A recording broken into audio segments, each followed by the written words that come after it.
Welcome everybody. My name is Wade Galt, and today I'm going to share with you about how you can staff your insurance agency in a way that makes it as simple as possible for you to grow your business profitably for years, for decades, so you don't have to retire, you don't have to leave, sell your business, anything like that, and make things happen as simply and as quickly as possible.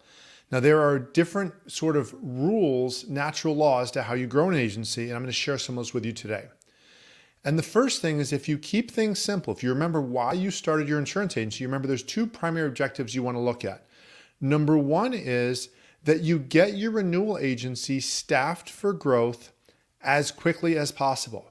Regardless of whether or not you have great production, even if you're not hitting your company goals, you want to be able to be a business owner, not an employee. And for that to happen, you need to be in a situation where your agency is making money continuously, month after month. It's cash flowing, it's making you a profit, regardless of whether or not you have high levels of production. The second thing is to then create a profitable growth plan for your agency that leads into your future. Decide how you want to grow, what positions you want to fill, and then find the people that fill those positions. Rather than saying, I'm going to hire Johnny and Betty and Susie and I'm going to find a role for them, you want to have a sense of what you're hiring. The same way if you were starting an airline and you know I need a certain number of pilots per plane, I need a certain number of flight attendants, a certain number of people to do grounds crew and baggage, and a certain number of people to do administrative and ticketing or whatever it might be. So you know your roles, it makes it a lot easier. And then every other plan in your agency, I'm going to suggest to you for the rest of your career, is going to in some way follow these objectives. It doesn't mean you do not care about your company goals or your promotions or your life production, whatever it might be. It's just that these things come first. And if you look at your agency income will reflect that these things come first. So I want to give you a simple analogy to help you understand the roles in your agency. And these are really true in any part of business. We use specific words. So we want to retain customers, we want to grow our business, and we also want to cross-sell. We use words like retain, acquire or grow, and multiline. I'm going to give you a basketball analogy. In basketball, every time you have the ball in your hands and you're within a certain range of the basket, you have a shooting opportunity. And every time you put the ball in the basket, you score. So in basketball, we say every shot you make divided by the shots taken is your shooting percentage. So if you make one basket and you took 2 shots, that would be a 50% shooting percentage.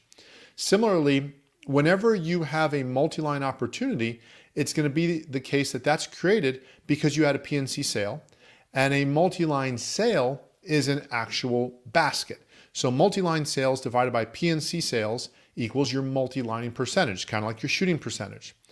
And so some people can score, they can multi-line, and others can't and are just better off playing defense. They're better off doing service and renewals.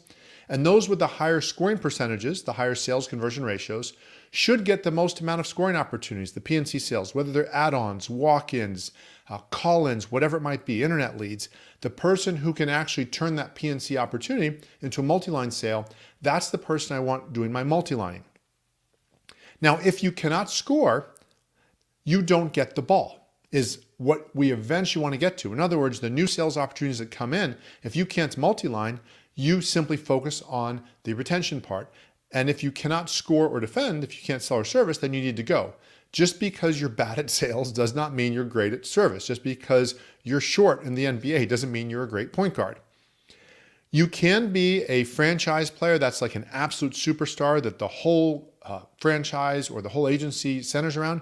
You can be an all-star, you can be a role player, but you've got to be great, and I have to know what I'm getting from you.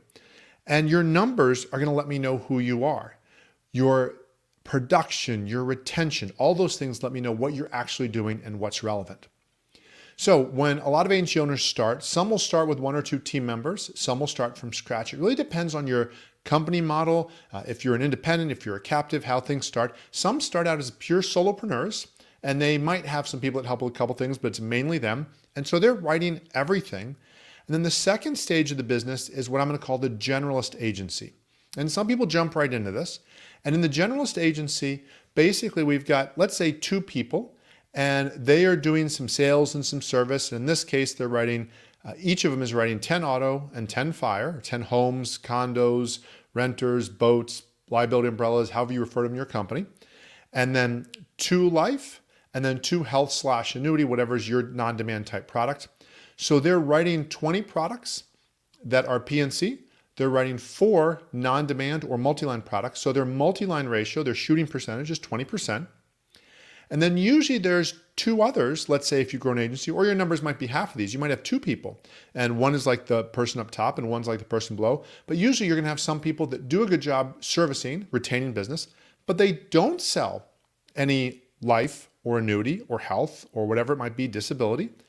And so what happens is, in this model, the agency owner has to write the 4 life, the 4 health, the 4 annuity, whatever it is, to hit the agency goals. There's nothing wrong with that. It's a step in the evolution. But if we took this generalist agency and got a little more specific with it, we could get better results. So what we can do here is say we're going to get more specific in our role definitions, and the people that can put the ball in the basket, the people that can multi-line, we're going to give them more. In fact, we're going to give them all of the auto and home sales. And again, your ratios in some markets, it might be 3 autos to 2 fire, or whatever it might be. I'm just keeping the math nice and pretty and simple. But so here, instead of the 40 auto and 40 fire being split up among 4 people, it's being divided amongst 2 people, because we're going with the hypothesis that these 2 people could multi-line at the same percentage rate. And so now we're getting 40 auto, 40 fire, and then 8 life, and then 8 health/annuity. And then the people on the bottom, they're just focused on retaining the business. They want that 10% lapse rate or 90% retention ratio, however you like to refer to that. They're setting up appointments. Their basic job is to free up the salespeople and make sure they can do great at what they're doing. And because of that, now the agency owner is not needed to hit the agency production goals. The agency owner can focus on other things, new opportunities, growing the business, networking, putting butts in chairs, drumming up leads, whatever it might be. But this is not where it stops. This is where it stops if you don't have a rainmaker type. Right now we just have 2 people, the multi-line and the retention expert. If we can eventually get somebody that also is just awesome at PNC sales. In fact, I said also, but actually the right word is really only has to be good at PNC sales. I don't need them to sell life, health, annuity, disability. I just need them to be able to solicit business. That's a very key word. They're stirring up business. They have centers of influence. They're hustling. They're networking. They're not just writing new business that walks in the door. They're not an order taker. They're an order getter. In this example here, the person is now adding another 20 auto and 20 fire to the agency. So now the agency numbers go up, which allows some more cash, some more ability to pay more bonuses, but also to eventually grow the agency. And so as we keep going down this road, we hopefully perhaps get another one of these, and then we get an even higher level multi-line type salesperson. I like to call them a client review specialist. And that's the person that maybe they have their CLU, their CHFC, they're at a higher level of presentation. They could get up in front of a group of 50 people and give a presentation about life insurance, about disability insurance, about annuities. They can explain to you what a MEC is on a life policy and why, return of premium, when it's good and when it's not good, and all those different things. And so that person, again, we're slowly, basically, if you haven't noticed, we're slowly giving off different parts that originally the agency owner was doing all of them. And as this person gets going, we're going to get more of the non-demand product sales, the life, the health, the annuity. And then ultimately, if we wanted to, the agency owner could then bring on a personal assistant / results automator. Now, those are actually 2 different positions. So you can do it a couple different ways, which we'll look at shortly. But basically what we have here is the agency owner saying, look, I just need this to keep going. So maybe I'm about to open another agency branch and I'm going to go start with my energy there. It doesn't mean I've retired. It might mean that I'm semi-retired. It might mean that I'm starting a new location, or I'm developing a new product line, or I'm working on commercial and agricultural, or I'm working on big estate planning and large life cases, annuities and retirement planning, stuff that's kind of beyond this PNC multi-line model right here. And so with this team now, the owner has the freedom to do the things that they want. And this is where many of the agency owners I work with, my father's one of them. He's a 46 plus year State Farm agent. He, before that was in another company, North American Life. He now has his agency to where he's doing high-end stuff. He does a lot of the annuity stuff, the life health stuff. He's working on the third part of his CHFC. He's lifetime MDRT. But he doesn't have to be involved for the day-to-day, not even the complaint calls. He's not involved. And so in this model here, This could be what it looks like, but you might say, well, wait, I don't have 8 people, or I'm not going to get to 8 people. I have 3 to 4 people. Well, you can use the same ratios or the same concept. So it doesn't have to be this exact way, but this is the concept of at least being clear about how you're going to grow it. So if we now take this concept and we understand that once the team is around the agency owner can be part of the equation, they can open a new location, whatever it might be, then we start to look at, well, how are we going to staff your agency? And if you're intentional about this, you can be growing your agency in such a way where every 1 to 2 years, you're adding either one person or a half person, like in other words, a part-time person.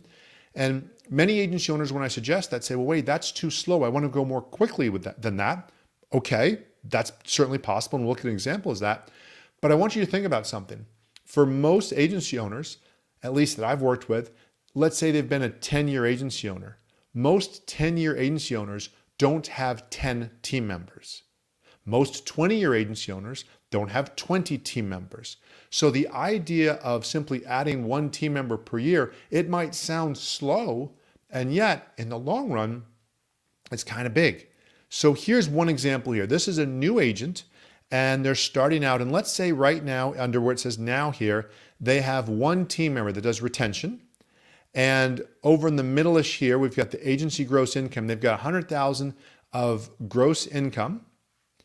And that means that's $100,000 of income per employee. Further over to the right, the agency owner is taking home $30,000 of that $100,000. So their profit ratio in the yellow is 30%. Okay. A year later, in year 1 or in 1 year, the agency owner says, you know what? I just need somebody to free up my time more. I'm going to do it slightly differently than the model I just showed you. I'm going to actually hire that personal assistant to really just free me up. I don't want to be scheduling my appointments. I don't want to be picking up my laundry. I don't want to be, and then, some of these things are very specific insurance related tasks. Some of these are just freeing you up. I don't want to be scheduling my flights. I don't want to be dealing with, the groceries. I want somebody to schedule the groceries and have those delivered. Doesn't mean they're picking them up, but they're scheduled to be delivered. Whatever it is, any hour that you're investing in something that's not your top dollar work, you still could be having perhaps somebody who's a personal assistant who does not need to be trained at a very high level, taking that work off of you. And so in this case here, every year, they're growing by 1/2 of a team member. Now it's a part-time team member. So if you look at the purple column, total team members about the middle of the screen, they go from 1 team member to 1.5 to 2 to 2.5 to 3 to 3.5. So just gradually growing. And the column just to the right to that, the first green column called annual agency gross income, they're doing this in a way that they're timing this in a way where they're saying, look, each time I grow another $50,000 of gross income, I can afford another part-time team member. Now, of course, it's possible that the income grows faster or slower than this. Again, it's just an example with pretty numbers, nice round numbers. But what's happening is in year 1, 1 year, the agency owner is now taking home $45,000. They're still taking home 30%. And in fact, down the page, in this simple example, they're constantly taking home 30%. And what they're doing is they're consistently just growing by a half team member. And sometimes that might be 2 people. It might be a person that does part-time of one thing, part-time of another, but they're growing in that way. So that's let's say, new and steady. A person who wants to grow more quickly says, I'm still new, but I'm growing by 1 person per year. Now to make this happen, so I'm growing in this purple column by total team members, 1, 2, 3, 4, 5, 6, 7, 8, 9, 10. To make this happen profitably, I'm probably going to need to make sure that my agency gross income keeps going up. And so again, in this example, it doesn't mean the team members cause the gross income. It's actually more the reverse. It's when I get the gross income, I can afford the additional team member.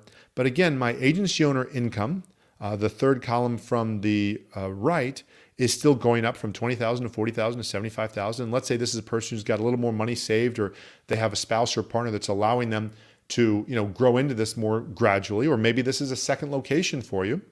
And over time, though, the profit ratio is going from 20% for the agency owner to 25% to 30%. So they're making more. And then it's this third example here. Let's say somebody who already has 3 team members, and one of them does retention, one of them does acquisition, and one of them does multilining. And they've got $300,000 of agency gross income. And again, they want to grow at a pretty aggressive clip. They want to grow about 1 team member every year. But again, they're growing really every $100,000 is their benchmark that they know that they can afford more. And the agency owner actually is slowly reducing slightly their percentage because they want to grow, and then eventually they'll increase a little bit more. But overall, the agency owner still keeps increasing their income each year. They grow their team. They're able to pay for high quality people. And if you do this intentionally, and if you do this in a way that is affordable, you can do this without a whole lot of stress. Most of the stress comes when agency owners get too quick with this. And so what I want to suggest to you is you can grow at whatever pace you want. This does not have to be fast. This does not have to be crazy. In fact, you want to really kind of obey the numbers. If the numbers are telling you you've not grown enough yet, then don't hire that person. Going back to the example here, until I get to 400,000, I'm not going to hire that next part-time person or that full person. Maybe I'll hire a part-time person. I'll do it part of the way. So this allows me to know that every single month I'm profitable. I'm not counting on my company bonuses to make me money. I know that I'm going to be good and my team's going to be good, but I can afford this at every step of the way. So, and I should have mentioned at the beginning, if you have any questions, you can feel free to put them in the comments. You can also reach out to me after this. And so really what you want to do now, and I'll get a document of this to you, and I'll put a link in the notes here, so you can write out the map. What's your plan to grow your dynasty? What are you hoping to do? And I have this in an Excel format, so I'll share that with you. But so you can get clear about where you're looking to go. It's not so much that it guarantees you're going to get there, but it helps you get clear about what your plan is, makes it a lot more likely you're going to get there because you're a lot more intentional about it. And even more importantly, you know when you're ready to hire that next person versus overhiring, hiring too quickly, or having that situation where you sometimes have an extra person, you don't have time to train them, and now you're just burning money every month. So I hope you find this helpful. If you have any questions in this, let me know. To take action, again, use the tool which I'm going to share with you to determine how many types of producer you should have and how you're going to grow your agency. If you'd like to learn more strategies, you can go to automaticinsuranceagency.com and either watch some of the videos that are related to the podcast. It's a video podcast, but there's also an audio component. So whether you're on Spotify or Apple News or wherever it might be, you can listen to the podcast there. And then finally, if you'd like to schedule time to talk with me about your agency, I'd ask you a little bit of some numbers for your agency. You share those with me, and we'll talk about what is the specific strategy, what's the plan, the game plan for you to grow your agency. And I'll invest anywhere from about 30 to 45 minutes with you. And if after that, I'm going to give you the plan, say, hey, here's what I think you need to do. If after that you'd like my help implementing it, great. If after that you realize, wait, I don't do that. I know how to do it. I don't need your help. Great. We can do that too. So again, hope you find this helpful. If you have any questions on this, let me know. As always, I look forward to helping you create more impact for the people you serve and more income for you, your family, your team members, the companies you represent, and do that in less time so you can fully enjoy your family, your friends, your freedom, and your life. Please let me know what I can do to serve you, and have an awesome week.